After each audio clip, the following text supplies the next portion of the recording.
இடையிலையும் வந்துட்டு கலந்துக்கிட்டு போகிறதுக்கு ரொம்ப சந்தோஷம்.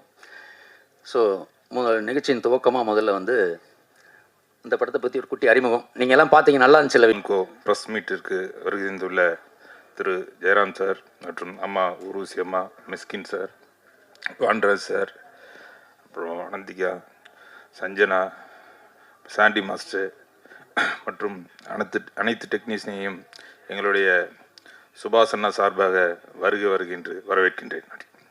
அப்புறம் ஒரு சில வார்த்தை பேசணும்னு நினைக்கிறேன் இந்த படத்தை பற்றி. இந்த படம் ஆரம்பிக்கும் போது தான் தயாரிப்பாளர் சங்கம் தேர்தல் இருந்தது. அதில் ஒரு கேரக்டர்லையும் சார் நடிக்க சொன்னார் பண்ணுறது சார். அதனால் முழுசாக என்னால் போக முடியல, ஒரு சின்ன ரோலில் நடிச்சிருக்கேன். அதேமாரி இந்த ஒரு தயாரிப்பாளருக்கு எப்படி ஒரு டைரக்டருக்குன்னா, இந்த மாதிரி நாங்கள் நிறைய படம் பண்ணியிருக்கோம், எல்லாருமே அவர்கிட்டே அவர் பொறுப்பாக ஒப்படைச்சிட்டோம் பாண்டவர் சார்ட்டு. இது முழுக்க இந்த படத்துக்கு எல்லாமே காரணம் பாண்டவர் சார். நான் போகிறதில்ல